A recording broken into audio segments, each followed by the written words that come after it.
Hello, this is a short video to go over a few basics of Excel related to the first experiment of CHEM 102. So I've got the data recorded for the mass of the empty graduated cylinder. You can see that here. And then we have data over here for the volume and the mass of the water and the graduated cylinder. I should say first you should put in your name and then the purpose, write out a purpose, sort of what is the experimental goal of this experiment.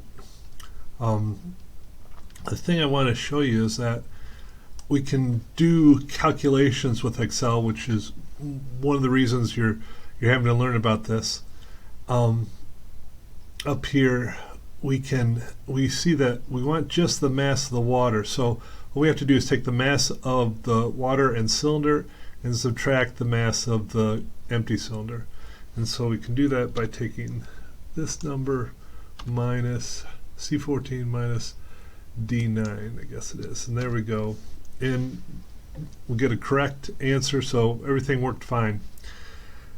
Now, instead of having to, or let me show you what happens. If I copy that formula down, it doesn't seem to work right, because here we can see that it says the mass of the water is the same as the mass of the water and the graduated cylinder. That's not what we want. We want just the water.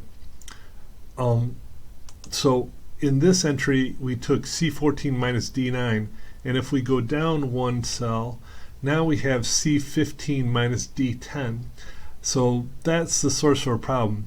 We wanted to change from C14 to C15 to go to the second entry in this table, but we didn't want the mass of the graduated cylinder to change cells. We wanted to keep that at D9, and so if I go up here and put in D9, now it works fine. So the problem was when we copied down one row, all the row numbers increased by 1.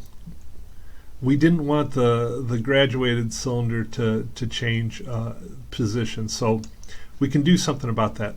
If we put a $ in front of a column or row reference, it will sort of fix that so it doesn't change when we make a copy.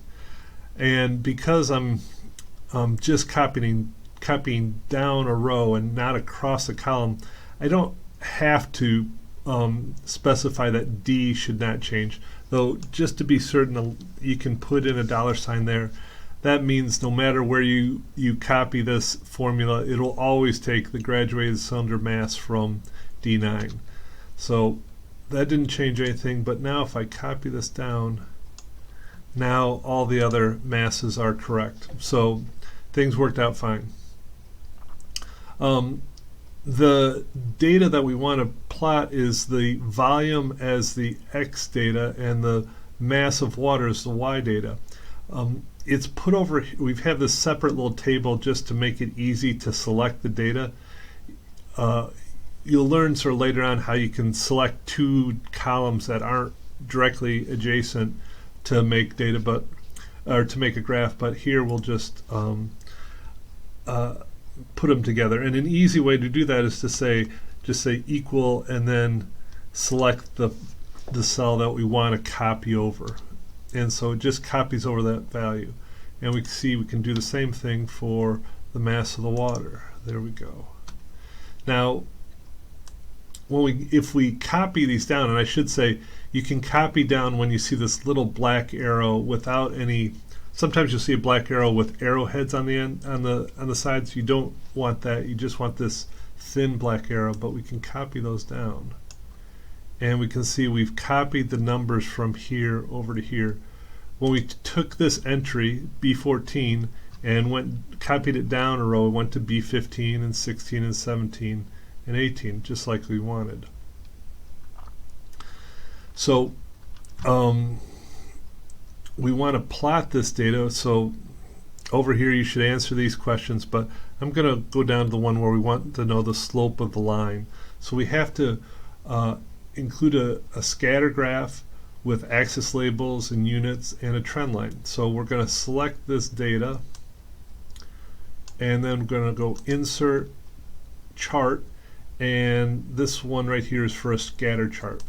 And you can have a scatter chart with just the data points, or with the data points connected by smooth lines. This is smooth lined with markers, so we include a little point for the data. Smooth line without markers, and then these are called, I think, scatter. This is like with straight lines as connectors. We usually, and a lot of times, we just want to see the data points, so I'm going to include this. And then we'll put this down sort of over the drag, and we'll sort of make it cover up this box. And then we want to sort of have a different, we need a chart title, and this is really to determine the density of water, so that's a good title. And then we want to add in a chart element. We're going to add in axis titles. And so down on the x-axis, we have the volume of water, and that's in milliliters. And then over here we have the mass of water. Whoops.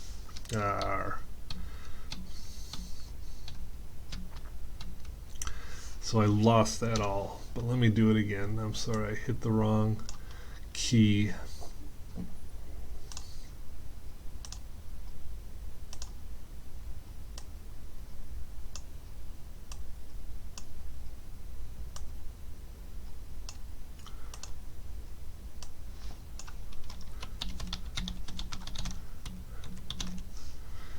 And then we're going to go add the axis titles. Down here we have the volume,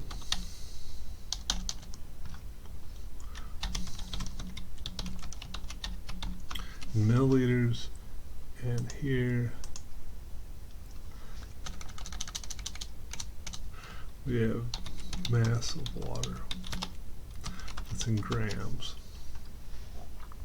So the last thing we need to have on here is we need to add a trend line, and we want to go over and hit trend line with more options, because we want to have a trend line. We want to include the equation, and we want to include the r squared value. And the key here is that the slope of the line, 0.9406, that is the density of water based off our measurements. So over here we can put in the slope, and the units of the slope. So this is kind of really important. The units of a slope are always the units of the y value over the units of the x value, and it often has a physical meaning. Like here you can see the units are grams per milliliter, and that is a density, mass over volume. The intercept is 0.375, and the units of the y-intercept. So the units of the y-intercept are equal to the units of the y-intercept, so they're grams. And the density is equal to the slope. So we did all that right. Now the last thing I want to talk to you right here is the percent error. So usually we calculate the percent error by taking an experimental number, or the number we're interested in. Here it's 0.9406, and then we're going to subtract subtract the reference value. And for water it's 1.00 grams. Now it's helpful to have the experimental value minus the reference value, because as you can see here, this is going to give a negative value for the percent error, because 0.9406 is less than 1. And we have therefore the percent error is going to be negative, and that's good because our number is below the reference value. And so when we say there's a minus what it would be about minus 6% error, it will indicate that we made a measurement that was too low. If the measured density was larger than 1, we'd have a positive error, and we'd know that we were above the reference value. So you take the difference between your experimental number minus the reference, then you have to divide by the reference number, minus 1. And then let me go up here. I'm going to put in some extra parentheses to sort of show that all gets done. And then we're going to multiply by 100 to change it into a percentage. And so, yeah, we get minus 0.6. All right, so similar things get done down in the second part. This data is in the lab manual. So find that in the lab manual. I believe in the version I'm looking at, it's on page 11. So look at that and try to figure that out. If you have any questions, please contact your lab instructor. Bye-bye.